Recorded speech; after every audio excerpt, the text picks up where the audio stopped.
Right, guys, we've had a pretty good run going on the Monday Morning Memory. 3 in a row, and we went to the book every time, showed you pictures, and had a pretty good reaction to it. This next one's a little different. All right, I don't have any pictures of the car, mainly because I wasn't supposed to have it. And I think after my mother watches this episode, she's going to have a couple questions. But this is what we're talking about this week. That's right. I had a Mustang before the 5-liter, and it was a bit of a secret. We'll talk about that on this week's Monday Morning Memory from Pugliese Speed Shop. All right, guys, let's just jump right into it. Couple videos, I've talked about my buddies Derek and Elwood, right? Or as my old man called them, Dagwood and Elmo. They didn't mind.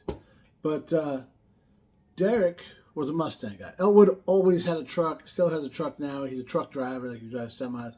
He will always, that's all he'll ever have. Derek was a Mustang guy. When I met him, he had a 78 Mustang 2, V6, 4-speed. It's green, tan interior, not a bad car. Ran good. And it blew up, or he smacked. Actually, when he smacked it up, because he hit a school bus. Those things are hard to see sometimes.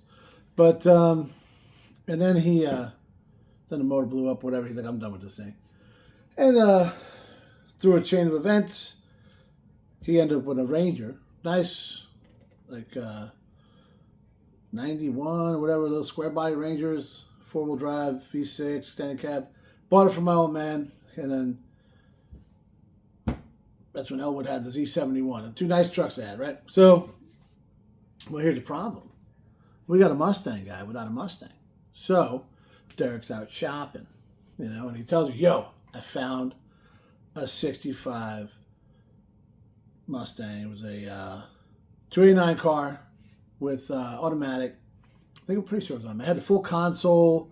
Like, it was nice, right? At one point in life, it was a nice car. He was looking at it for $150, so prices were cheaper back then, but not that cheap, okay? So he wants to go look at it. Now, I was not a huge Mustang guy at the time, and I'm really not now. I love the 5-liters, you guys know, but yeah, my buddy Joe Giacovelli, he had a 65 and a 66. He still got the 65. At this time, it was red with a black interior, 6-cylinder car, and it had some not great Bondo stuff done to it. But he's done that car, and now he's redoing it again. And I'm pretty sure we got some pictures, so I'll have the kid throw them up there. And Chris had a 65, I think. Owen had a 65, and Steve had the 84, then the 5-liter. All my buddies were in Mustangs, and I was like the Lone Ranger, man, with the Trans Am. So, but I liked them. But I didn't want to get rid of the Trans Am. But I liked them, right? So, we go to some farm. I mean, I'd never been there before. I lived there for like 5, 6 years. Never been there. I go to this place out in the middle of nowhere with Derek, and this guy's got this Mustang. He clearly just pulled out of the pasture, right? So we're like, okay. And it's rough. It's complete. Motor spun. Derek could get anything to run, so he wasn't worried about it. $150. So we got, I think we had my Jeep with the tow bar.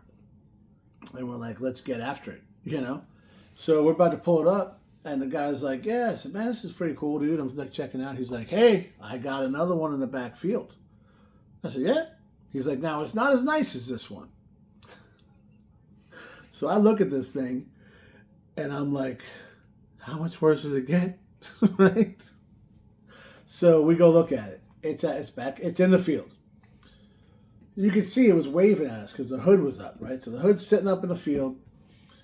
And I think the door was open on the passenger side. It was a 69 Mustang coupe. I'm a coupe guy. I love the notchbacks. I'm not a huge fan. I mean, they're not, I'm not saying they're not cool. Maybe because they're cheaper. Or not everybody goes after them. I think that's actually probably what it is. Not as many people like them, so that makes me like them, right? So we look at it, and it was like a primer gray. Actually, I think it was white that just chalked up to the primer gray. And I was like, I dig it, right? I never had a huge project. We did that Jeep, me and my dad, but I was like, man.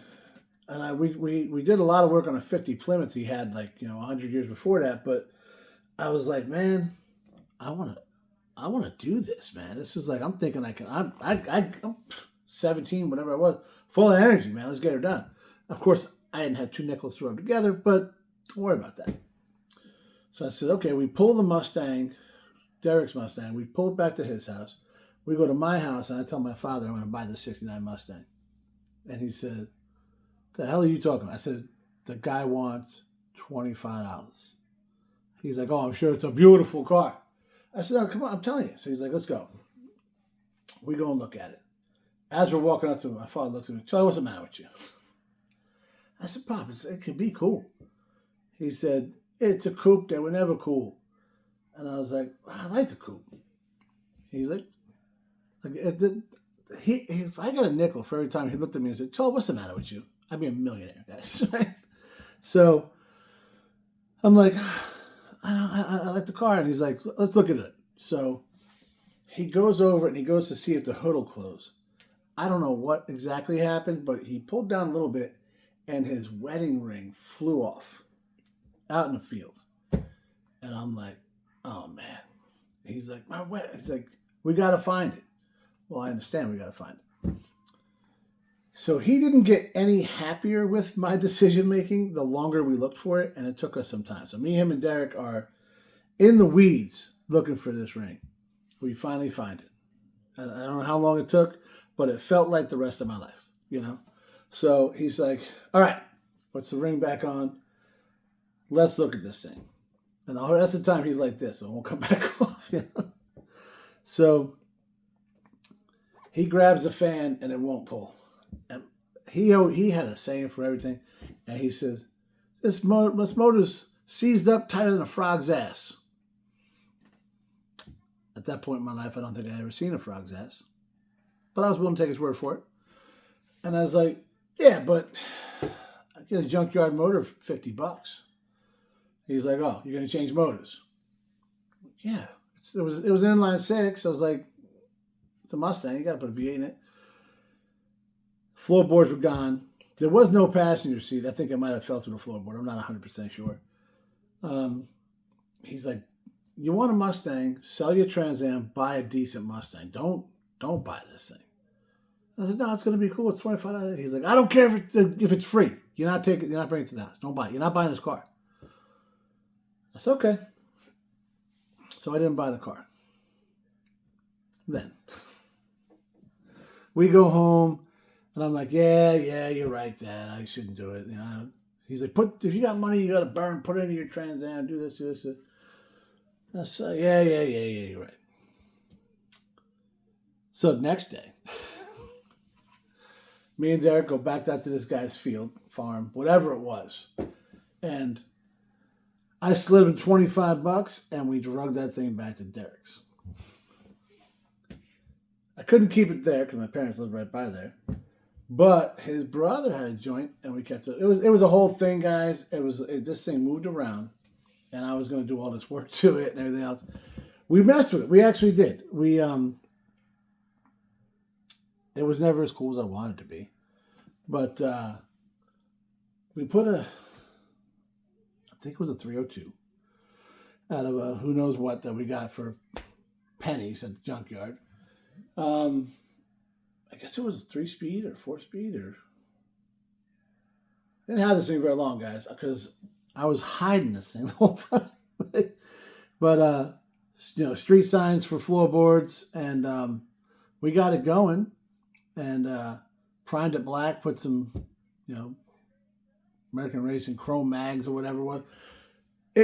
It was saved. Maybe that might have been the first one we saved, guys.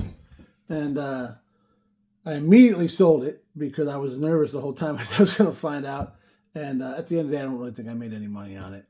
But the dude liked it, and I had a 69 Mustang Coupe.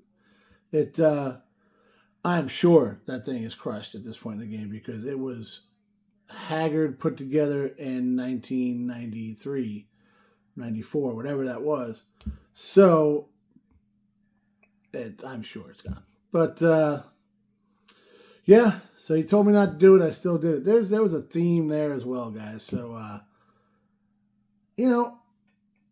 I got to blame it a little bit on him because he told me a story when he had his 64 Le Mans that had a 326 in it, and his buddy had a 69 GTO, I think. But no, 67. And they totaled it. It was gone. My dad bought it. His father told him not to. He drug it to his parents' house, put it in the garage, and his dad didn't know he had it until he opened the garage one day and said, "Where the hell is this car?" And, of course, he got in trouble for that. And he wanted the 389 out of it. He ended up just pulling the heads off of it, putting it on the 326, made himself a little screamer, and a badass car. But we're going to talk about that one another time because that motivated me to buy a car as well.